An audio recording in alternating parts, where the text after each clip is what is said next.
Seigneur, nous venons au-devant de toi ce matin pour te célébrer une fois de plus ce culte qui est à la gloire de ton nom. Voilà que nous voulons t'écouter, Seigneur.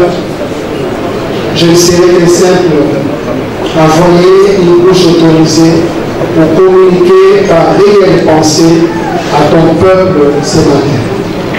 Seigneur, ma prière est que la parole qui sortira de ma bouche soit une parole qui tombera sur une bonne terre, afin que, Seigneur, dans les jours à venir, que cette parole puisse germer et porter ses fruits. Nous te bénissons encore au nom puissant et glorieux de Jésus-Christ. Nous t'avons prié. Amen. On acclame le Seigneur, on reste debout. Papa Elvis va nous faire la lecture dans le livre de Matthieu, chapitre 25, du 1er au 13e verset. Quand il a dit les 2 premiers versets, nous allons nous asseoir et Papa Elvis va continuer. Je lis la parole de Dieu dans le livre de Matthieu, chapitre 25, du 1er au 13e verset, au nom de Jésus. Amen. Alors le royaume de Dieu sera semblable à 10 vierges qui, ayant pris leur lampe, allèrent à la rencontre de l'époux. 5 d'entre elles étaient folles et 5 sages. Les folles, en prenant leur lampe, ne prirent point d'huile avec elles. Mais les sages prirent avec leur lampe de l'huile dans des vases. On peut s'asseoir, on peut laisser continuer. Comme l'époux tardait, tous s'assoupirent et s'endormirent. Au milieu de la nuit, on cria, voici l'époux, allez à sa rencontre. Alors toutes les vierges se réveillèrent et préparèrent leurs lampes. Les folles dirent aux sages, donnez-nous de votre huile, car nos lampes s'éteignent. Les sages répondirent, non, il n'y en aura pas assez pour nous et pour vous. Allez plutôt chez ceux qui en vendent et achetez-en pour vous. Pendant qu'elles allaient en acheter, l'époux arriva. Celles qui étaient prêtes entrèrent avec lui dans la salle des noces et la porte fut fermée. Plus tard, les autres vierges vinrent et dirent, Seigneur, Seigneur, ouvre-nous. Mais il répondit, je vous le dis en vérité, je ne vous connais pas. Veillez donc, puisque vous ne savez ni le jour ni l'heure. Parole du Seigneur. Amen. Est-ce qu'on peut acclamer pour cette parole? Gloire au Seigneur. Nous voulons témoigner notre gratitude, notre reconnaissance à notre Seigneur, ce Dieu tout-puissant qui nous accorde encore le souffle de vie, ce Dieu tout-puissant qui nous compte encore parmi les vivants. Alléluia. Si nous sommes comptés aujourd'hui parmi les vivants, c'est parce que lui, il a permis que nous soyons en vie ce matin. Amen. Amen. Je manifeste encore ma reconnaissance à notre berger, Papa Siméon, pour la confiance qu'il nous accorde, afin que nous puissions témoigner la parole devant son peuple. Amen. Amen. Ma prédication aujourd'hui aura pour thème « Préparons l'enlèvement de l'Église » ou les retours de Christ. Préparons l'enlèvement de l'Église ou les retours de Christ. Amen. Préparer l'enlèvement ou les retours de Christ, c'est la mission principale de l'Église. Amen. Amen. Si nous quittons nos maisons, nous venons ici. La première mission, c'est pour que nous puissions hériter le royaume. Amen. Et si aujourd'hui, l'Église n'est pas enseignée sur la préparation, c'est que quelque part, l'Église est tentée de rater sa mission. Le pasteur Simeon avait dit le dimanche dernier que cette année, nous allons mettre beaucoup d'accent sur la sanctification, la sainteté, car ce sont ces choses-là qui préparent l'Église à l'enlèvement. Amen. De l'apôtre Paul, dans le livre de 1 Corinthiens, chapitre 14, le verset 6, explique le langage qui va permettre à l'Église de préparer l'avènement ou le retour de Christ. Amen. Dans l'Église de Dieu, il y a ce que nous appelons les 4 piliers de l'Église. Ces 4 piliers, ces 4 poteaux qui tiennent de la maison, on peut aussi appeler 4 langages de la parole. Ces 4 langages sont importants pour que l'Église soit préparée. Amen. Ici, c'est l'apôtre Paul qui parle. Il parle aux Corinthiens en disant: et maintenant, frères, de quelle utilité vous serais-je si je venais à vous parler en langue? Parler en langue, vous n'allez pas me comprendre. Alléluia. Amen. Si je me mets au devant de vous, je commence à parler en langue, personne ne va comprendre. Alléluia. Amen. Et l'apôtre Paul dit: si je viens au devant de vous et je commence à parler en langue, personne ne va me comprendre. Mais par contre, si je commence à parler en révélation, vous allez me comprendre. Alléluia. Comme premier langage que nous devons enseigner à l'Église, c'est la révélation comme premier pilier de la parole. Alléluia. Deuxième poteau, deuxième pilier, nous allons enseigner la connaissance, nous allons enseigner la prophétie et la doctrine. Amen. Amen. Amen. Nous allons rapidement expliquer qu'est-ce qu'on appelle un enseignement de révélation. Alléluia. Parce que nous avons dit, ces 4 enseignements sont importants pour préparer l'Église à l'enlèvement.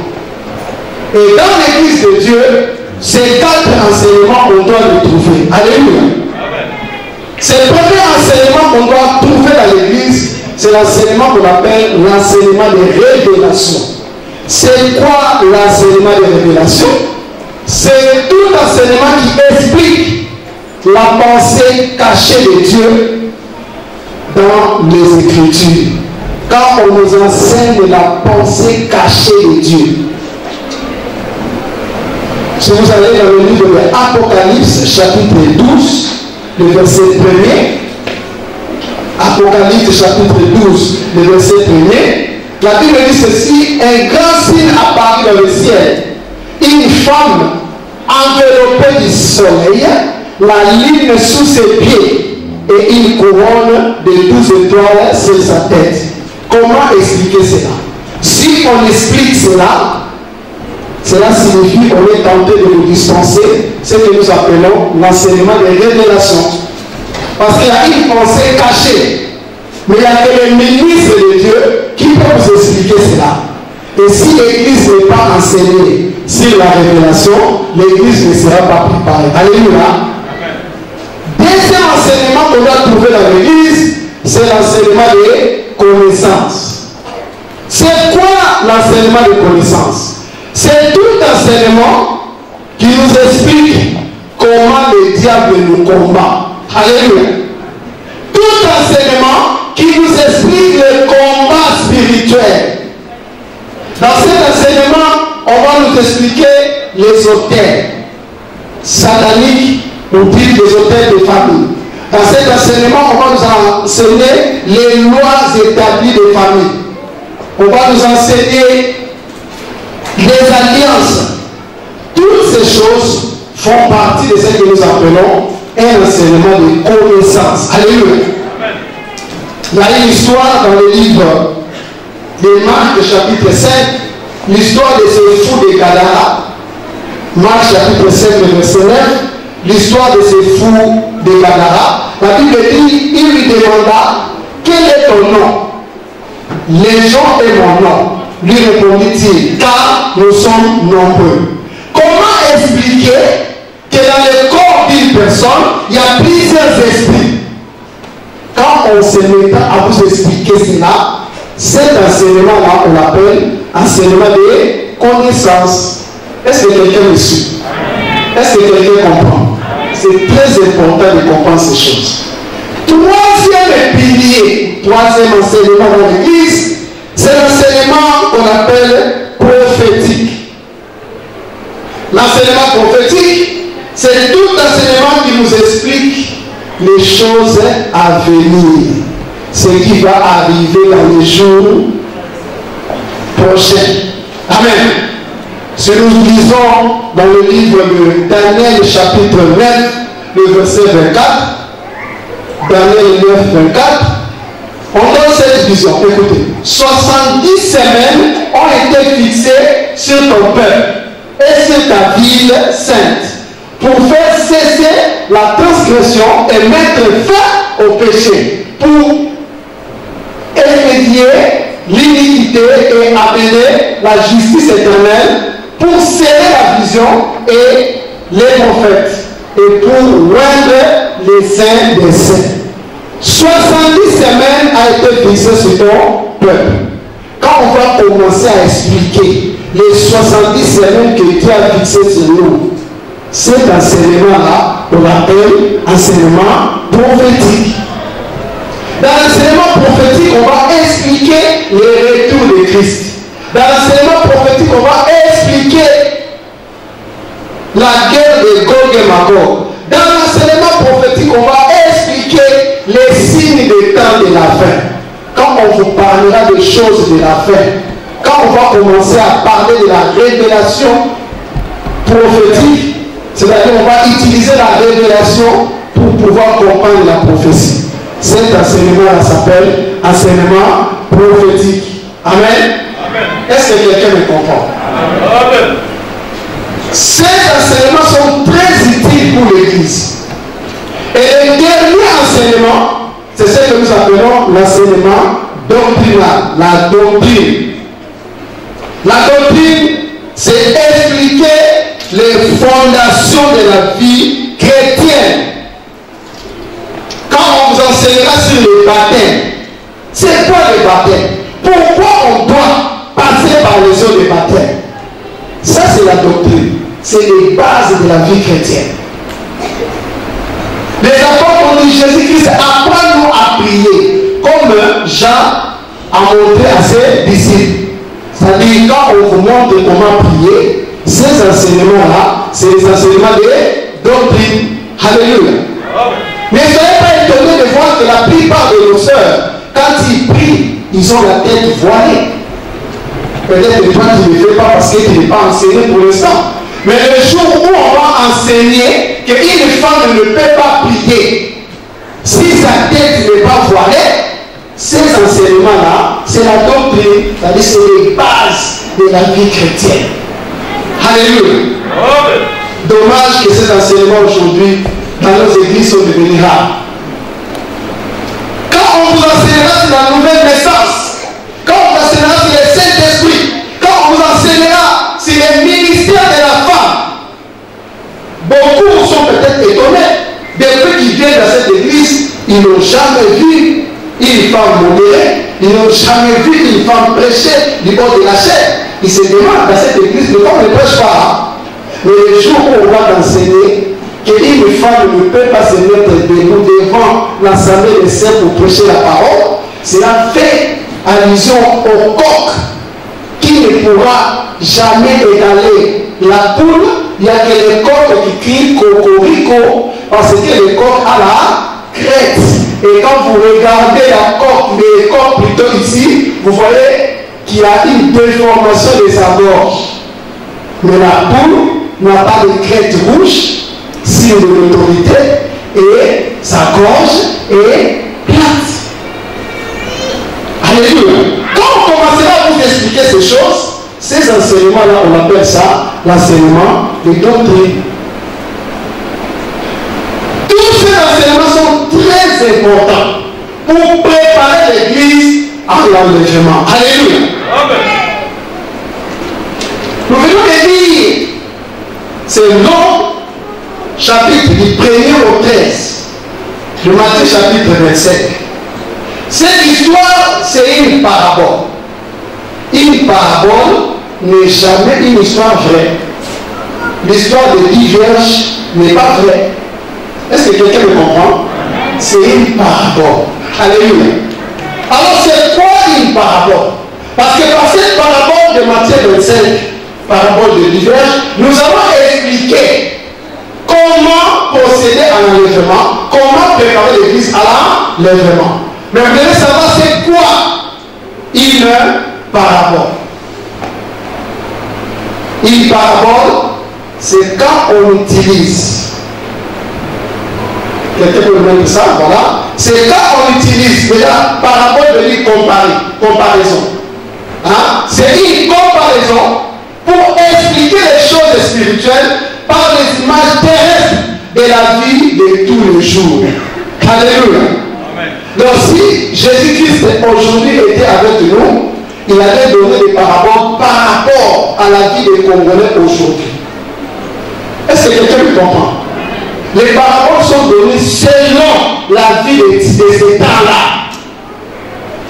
Donc les paraboles ne sont pas des histoires vraies, mais les paraboles nous servent à comprendre. C'est-à-dire, vu que la pensée de Dieu est tellement élevée, pour nous faire comprendre comment les choses de Dieu fonctionnent, Jésus-Christ était obligé d'utiliser des paraboles, des histoires terrestres, pour que nous puissions comprendre la pensée de Dieu. Amen.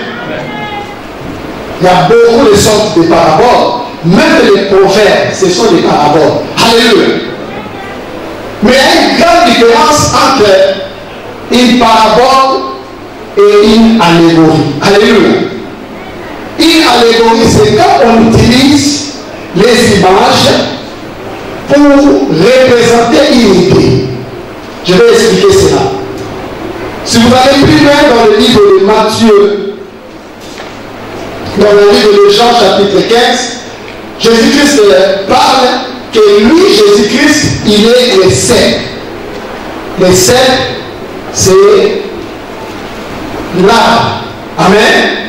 Mais il dit, vous êtes les sarments. Les sarments, ce sont les branches. Donc quand on commence à représenter une image pour comparer, à ce moment-là, on parle d'allégorie. C'est toujours dans ce que nous appelons des paraboles. Alléluia. Mais cette parabole de 10 vierges ne tombe pas comme ça. Alléluia. Vous avez remarqué que chaque fois que Jésus-Christ a donné une parabole, parce qu'il y avait une situation qu'il devait expliquer. Amen. Et pourquoi Jésus-Christ se met à parler de cette parabole de 10 vierges? C'est parce qu'au chapitre précédent, le chapitre 24, les disciples vont lui poser la question. Matthieu chapitre 24, verset 3. Il vont poser la question. Matthieu 24, verset 3. Et dans cette question, ils vont vouloir savoir, dis-nous, quand cela arrivera-t-il? Et quels seront les signes de ton avènement et de la fin du monde? Jésus-Christ va recevoir ces deux questions. Il voulait savoir, Jésus-Christ, ton avènement, ça sera quand? Parce que tu nous dis qu'il va revenir, mais ça sera quand? Et la fin du monde, ça sera quand? À cause de ces questions, Jésus-Christ maintenant pour répondre. Quand ça sera mon avènement, c'est par cette parabole que vous allez comprendre quand je vais revenir. Quand ça sera la fin du monde, par cette parabole, vous allez comprendre. Alléluia. Ici, la Bible parle d'avènement. Avènement veut dire quelque chose qui va venir dans le futur. Événement, quelque chose qui est déjà passé. Amen. Amen. Là, Jésus-Christ, il est avec les disciples ensemble. Vous êtes tout à fait d'accord avec moi pour parler des retours. C'est qu'il y avait déjà la venue. Alléluia. L'exemple que j'ai donné tout à l'heure, très simple. Pour que nous puissions parler des retours, il faut qu'il y ait une venue. Nous avons quitté la salle de Saint. Si aujourd'hui je dis nous allons rentrer à Saint, c'est parce que nous venons de Saint. Nous étions déjà à Saint. Et si les apôtres posent cette question, c'est parce que Jésus-Christ leur a promis qu'il va revenir. Et il voulait savoir, ça sera quand il va revenir. Alléluia. Mais le retour de Christ va se faire en deux temps. Le premier C'est ce que l'apôtre Paul explique dans la première épître des Thessaloniciens, chapitre 4, le verset 17. Le retour de Christ. Ensuite, nous, les vivants, qui serons restés, nous serons tous ensemble enlevés avec eux sur les nuées, à la rencontre du Seigneur dans les airs. Ainsi, nous serons toujours avec le Seigneur. Ça, c'est son premier retour. Mais l'apôtre Paul précise, quand il va revenir, est-ce qu'il va toucher le sol? Est-ce qu'il va toucher le sol quand il va revenir? Il va rester où? Dans les airs. L'apôtre Paul explique ici que les morts vont ressusciter. Ceux qui seront vivants, ils seront enlevés. Et les morts ressuscités en Christ et les vivants, ils vont monter pour rencontrer le Seigneur. Et sa deuxième, ou son deuxième retour, c'est l'apôtre Jean qui nous explique dans l'Apocalypse chapitre 20, le verset 6, là où il parle que Jésus-Christ va revenir pour régner pendant 1000 ans ici sur terre. Mais quand Jésus-Christ explique toutes ces choses, après l'enlèvement, il y aura quelque chose qui va se passer ici sur terre. Et c'est dans ce chapitre 24 que Jésus-Christ est en train d'expliquer. Quand l'église ne sera plus là, quand les saints vont partir, bien aimé, je t'invite aujourd'hui, va lire le chapitre 24. Jésus-Christ commence à leur expliquer ce qui va se passer quand l'église ne sera plus sur terre, quand l'église sera enlevée.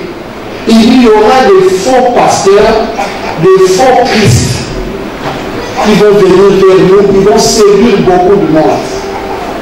Il dit, cette période-là, où il y aura des tourments, la vie sera très difficile. Mais quand Dieu dit que la vie sera très difficile, ça sera vraiment très difficile. Alléluia. Amen. Je veux que tu puisses imaginer un peu dans ta vie. Quel était le moment où tu as senti que rien ne bougeait? Les terribles n'appelaient pas. Les dettes de loyer, ça faisait que grimper. À la maison, tu ouvres le frigo comme ça, il n'y a rien. Il arrive des moments comme ça, où on sent vraiment, on n'a aucune limite. Mais ça ne sert à rien. Alléluia. Amen. La tribulation, cette période où l'église ne sera plus sur terre. Je te dis, mon frère, ma soeur, je ne veux pas que tu puisses vivre cette période-là. Alléluia. Amen. La Bible dit, il y aura la famine. Quand on dit qu'il y aura la famine, c'est qu'il y aura réellement la famine. La détresse sera plus grande. On n'a jamais connu depuis la création du monde. Ça sera une période très difficile. C'est pourquoi l'Église doit tout faire pour ne pas vivre la tribulation. Car la tribulation se définit comme étant un moment où on aura des épreuves physiques et morales difficiles. Alléluia. Amen. Où tu verras ton enfant, tu n'as rien à lui donner à manger. L'enfant va pleurer le premier jour. Tu vas au marché, il n'y a rien à acheter. Il n'y a rien qu'on peut acheter. Tu rentres à la maison. L'eau même, vous allez boire l'eau. L'eau vous donne des maladies. Et tu vas voir ton enfant qui est tenté de mourir devant toi. Premier jour. Dis que l'enfant il pleure.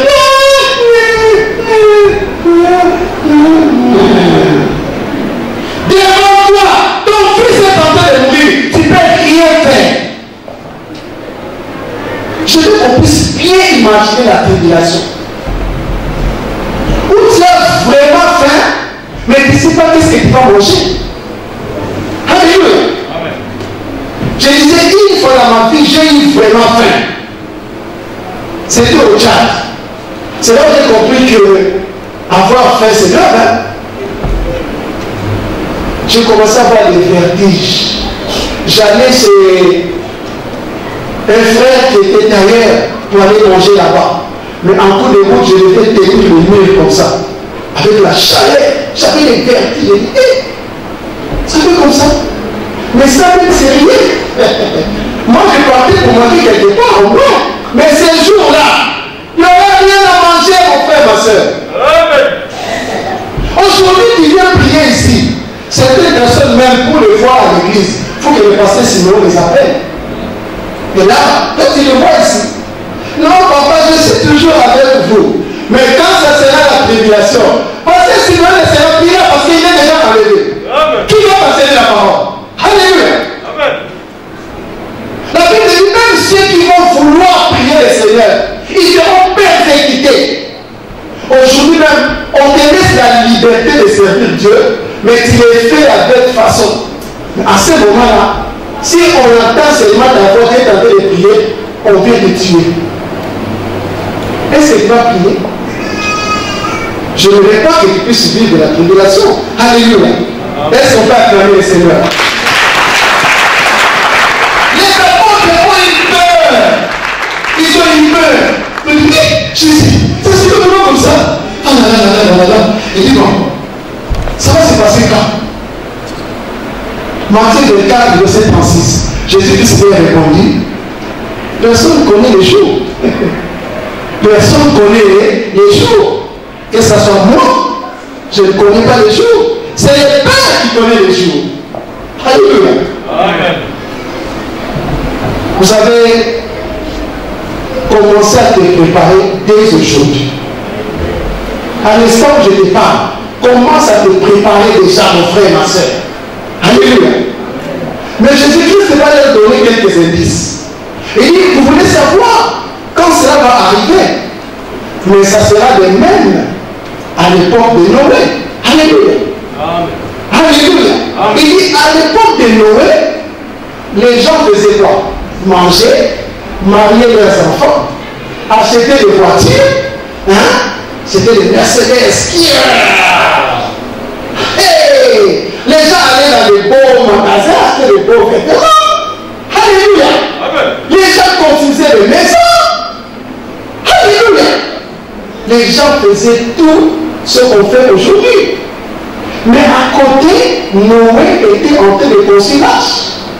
Mais ceux-là, quand ils regardaient Noé, ils disaient, mais moi c'est du Dieu.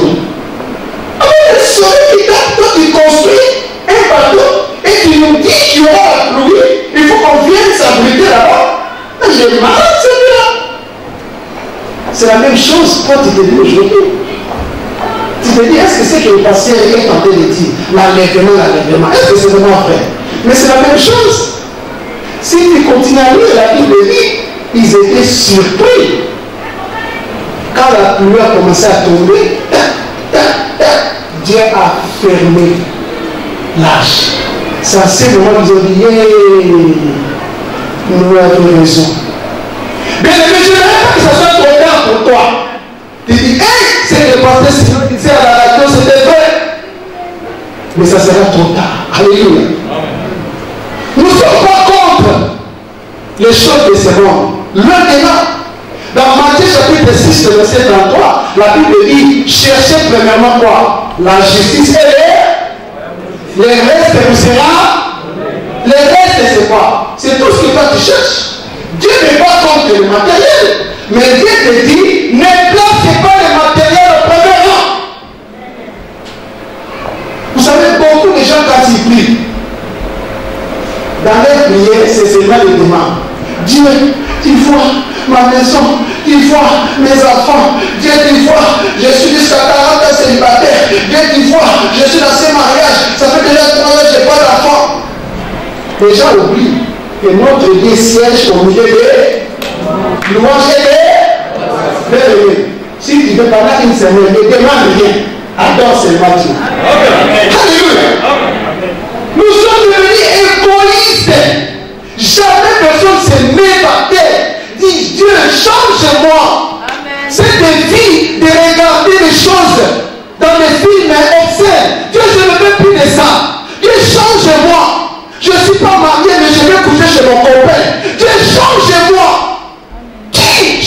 changement.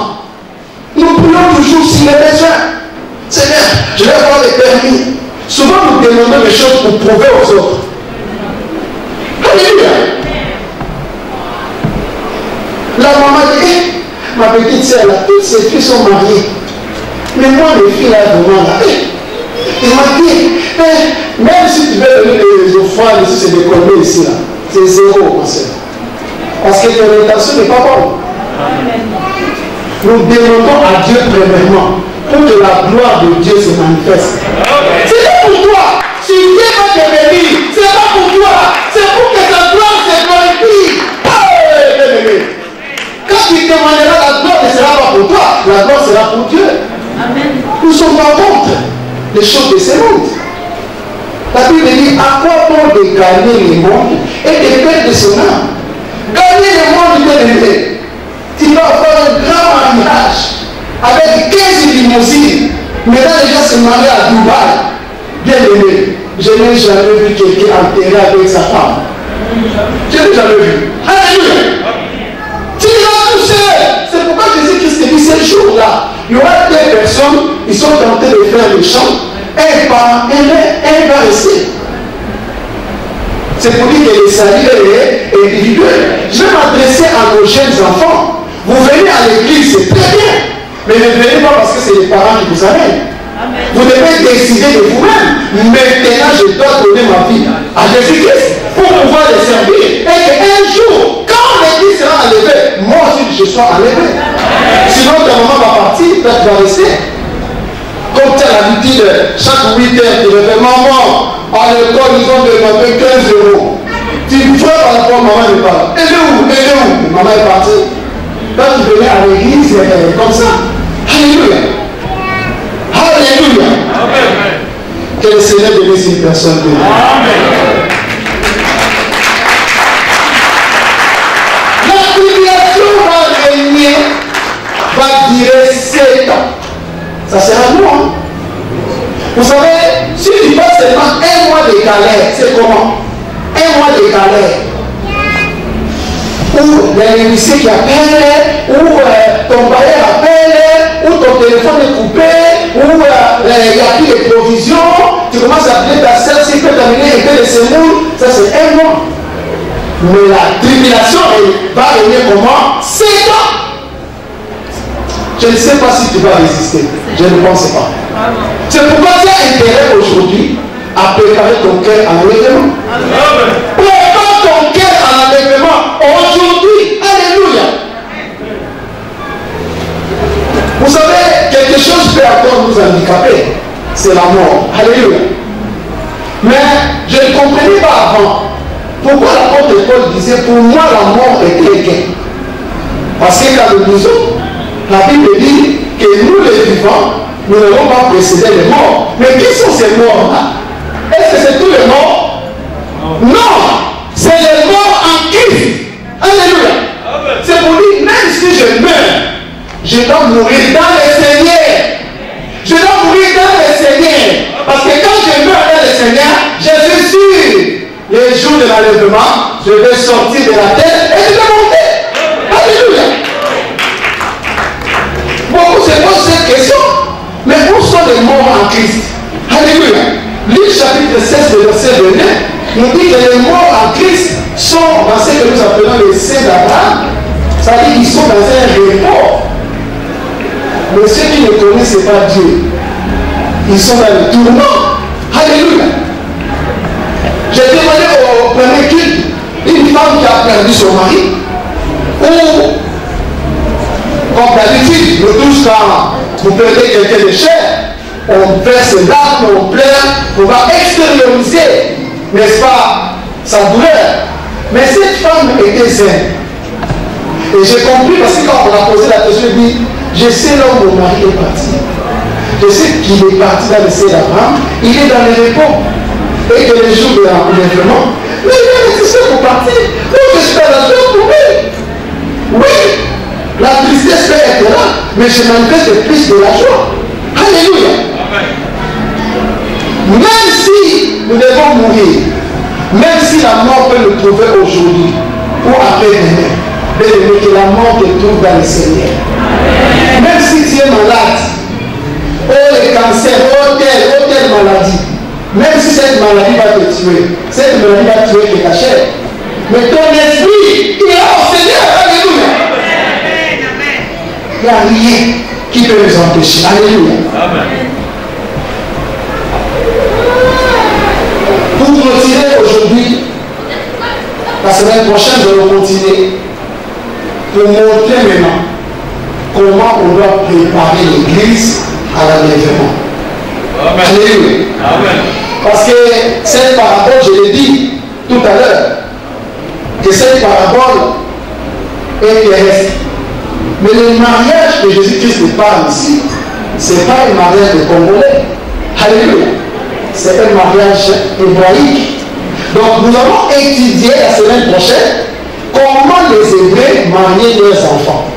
C'était par cette façon qu'ils mariaient leurs enfants que Jésus-Christ voulait nous parler ce qui concerne l'enlèvement de l'Église. Alléluia. Je poserai une seule question. Qui veut vivre la tribulation? Qui lève sa main. Tu veux vivre la tribulation? Là, on aura les temps difficiles. Amen. Personne ne veut vivre la tribulation. Qui veut vivre l'enlèvement? Toute l'église veut vivre l'enlèvement. Mais pour vivre l'enlèvement, bien-aimé, commence à préparer ton cœur dès aujourd'hui. Sinon, il sera surpris. Soit c'est la mort qui va te surprendre, parce que beaucoup repoussent toujours. Quand tu viens à l'église, le pasteur prêche, il sent que sa façon de marcher n'est pas bien. Alléluia. Tu le sais que ta façon de marcher n'est pas bien. Mais tu te dis, bon, je vais changer demain. Ne repousse pas demain. C'est ce que tu peux faire aujourd'hui. J'aimerais que tu écrives ta tête. Écris ta tête. Dis Seigneur, j'ai compris que la tribulation, après que l'église sera enlevée, sera une période très difficile. Mais je ne veux pas vivre la tribulation. Je veux vivre l'enlèvement. Je veux que ce jour-là, moi aussi je sois enlevé. J'aimerais que tu parles au Seigneur. Il est là, il t'écoute. Dis Seigneur, je viens vers toi. Je veux que cet appel me dise Seigneur, que mon âme soit sauvée. Je ne veux pas vivre la grande tristesse, la grande désolation. Non, je ne veux pas vivre la grande calamité. Cette famille qui va tuer un grand nombre de monde. Seigneur, je ne veux pas vivre ça. Je vais être enlevé. Je te donne ma vie. Je te donne mon cœur. Dès cet appel, je dis Seigneur, je suis prêt à te servir. Je suis prêt à être enlevé. Aide-moi à m'éloigner du mal, afin que je triomphe par ta parole.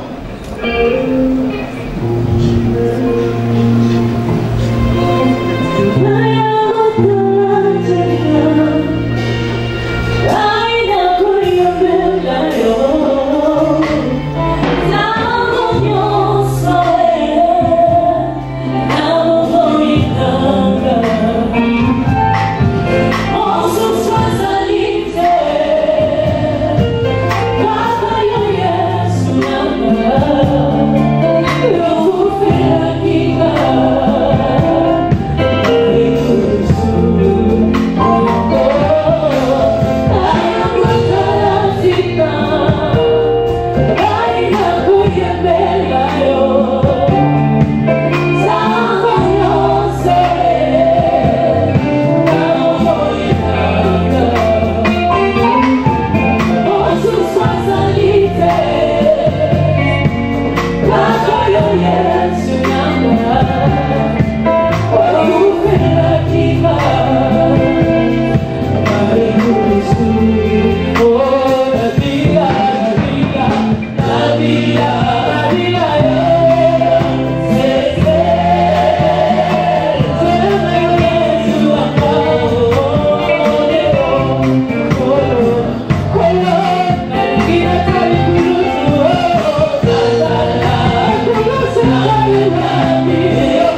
Alléluia.